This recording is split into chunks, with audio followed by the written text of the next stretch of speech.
Practice ഇങ്ങനെ നടന്നുകൊണ്ടിരിക്കുകയാണ്. Practice അടിപൊളിയായിട്ട് നടന്നു. ഇപ്പോൾ ഒരു ഗംഭീര ഡാൻസ് പെർഫോമൻസ് കഴിഞ്ഞിട്ടിരിക്കുകയാണ്. അടിപൊളി കേട്ടോ, അടിപൊളി. Thank you. അപ്പോൾ ഡാൻസ് ഒക്കെ ചെയ്യല്ലേ? ഡാൻസ് ചെയ്യുന്ന അറിയില്ലേ? അതെനിക്ക് അറിയായിരുന്നു, എങ്കിലും നിങ്ങൾ ചോദിക്കണ്ടേ, നമുക്കൊരു കോമഡി കിട്ടണ്ടേ? ശരി. അപ്പോൾ എത്ര ഡാൻസ് ഉണ്ട്? ഞാൻ ഇതിനകത്ത് 3 പെർഫോമൻസ് ഉണ്ട്. അപ്പോൾ അത് ഒരു മെഡലിയാണ്, പിന്നെ വേറൊരു മെഡലിയിലും.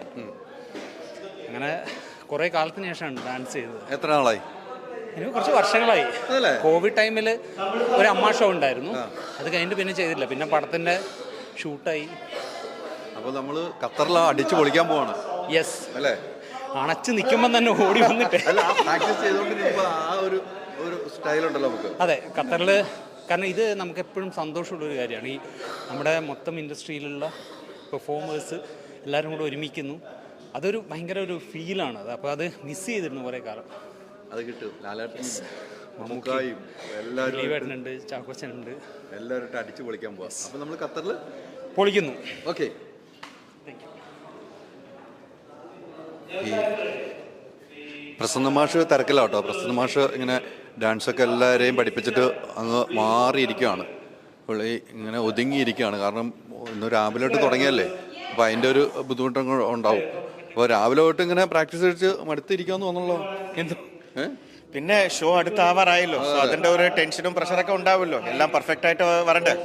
തീർച്ചയായിട്ടും വേണം. പിന്നെ ടെക്നിക്കൽസും അതും ഇതിന്റെ പ്രോപ്പർട്ടീസും ഇതും എല്ലാവരുടെ എൻട്രി എക്സിറ്റ് അവരുടെ കോസ്റ്റ്യൂം എല്ലാം കൂടി ഒരുമിച്ച് ചെയ്യണ്ടേ? ഉറപ്പായിട്ടും. എത്ര ആർട്ടിസ്റ്റുകളുണ്ട് ഡാൻസ് പഠിപ്പിച്ചുകൊണ്ടിരിക്കുമ്പോൾ? എന്റെ സൈഡിൽ നിന്ന് ഏകദേശം ഒരു 15 ആർട്ടിസ്റ്റ് ഉണ്ട്. അതല്ലേ? 15 ആർട്ടിസ്റ്റുകളാണ് ഡാൻസ്. എന്റെ സെക്ഷൻ, ഞാൻ ചെയ്യുന്ന സെക്ഷന് മാത്രം ഏകദേശം 15 ആർട്ടിസ്റ്റ്. സെക്ഷൻ വേറെ നിൽക്കുവാണ്. വേറെ ഒരു കൊറിയോഗ്രാഫി ടീമും കൂടിയുണ്ട്. അവരുടെ സെക്ഷൻ എത്ര അറിയത്തില്ല എനിക്ക്. ബട്ട് എൻ്റെ സെക്ഷൻ ഏകദേശം 15 തൊട്ട് 15 1 2 3 4 5 6 15 ബിറ്റ്വീൻ 15 to 20 ഉണ്ട്. അപ്പം നല്ല രീതിക്കുള്ള പ്രാക്ടീസ് നടന്നുകൊണ്ടിരിക്കുകയാണ്. ഇനി ദിവസമില്ല. അതെ, നീ ആകപ്പാടിനിയും ഇവിടെ ഇനി 2 ദിവസം മാത്രമേ ഉള്ളൂ.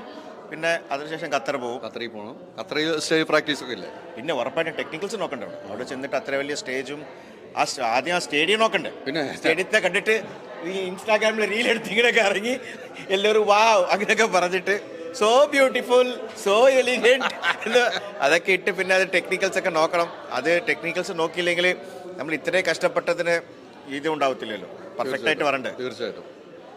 ഇപ്പോൾ എനിക്ക് തോന്നുന്നു പ്രസന്ന മാഷ് കുറേ ഷോ, നമ്മുടെ അമ്മയുടെ ഷോ ആണെങ്കിലും കുറേ തമിഴ് ഷോ ആണെങ്കിലും ചെയ്യുന്നുണ്ട്.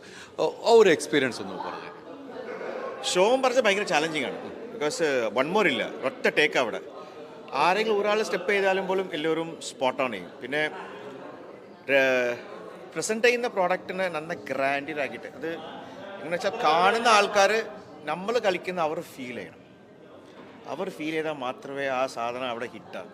നമ്മളിവിടെ കളിക്കുന്നത് അവരെ ആൾക്കാർ ഇങ്ങോട്ട് നോക്കിയിട്ട് അതില്ല. അത് അവരുടെ എൻഗേജ് ചെയ്യണം. അതാണ് ഏറ്റവും ഇമ്പോർട്ടൻറ്റ് സ്റ്റേജ് ഷോയിൽ.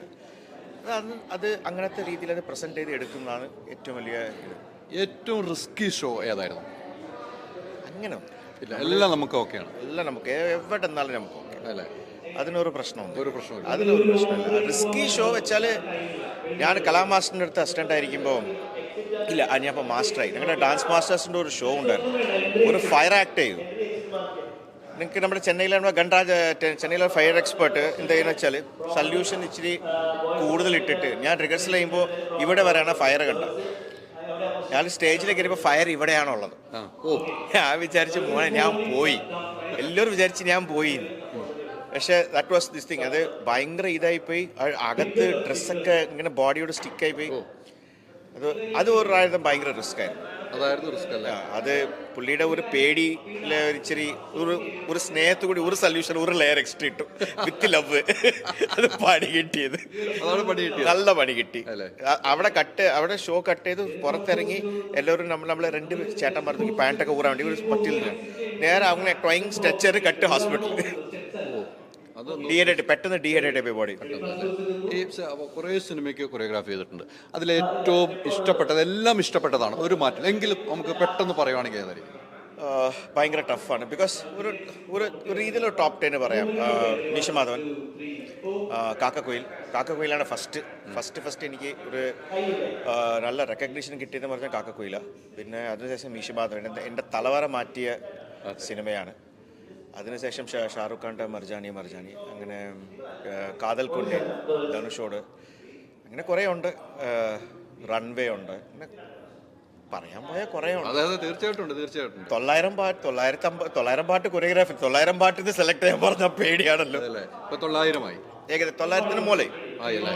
1000-ലേക്ക് എത്തുകയാണ്. ആ 1000 നമുക്കൊന്ന് ആഘോഷമാക്കാം. വേണ്ട ബൈ, ജീവിച്ചു പോട്ടെ. ഞങ്ങളൊന്ന് ആഘോഷമാക്കാൻ തീരുമാനിക്കാം.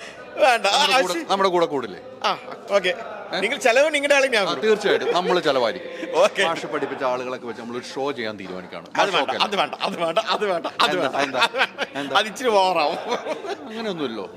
നമ്മളത് ഒന്ന് ചെയ്യണമെന്ന് നമുക്കൊരാഗ്രഹം മാഷില്ല.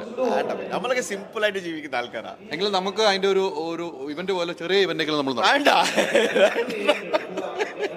വേണ്ട ബൈ, നമ്മള് കണ്ണടിക്കും, ദൃഷ്ടി വരും. വേണ്ട, ഇനിയൊരു 1000 ചെയ്യണ്ടേ?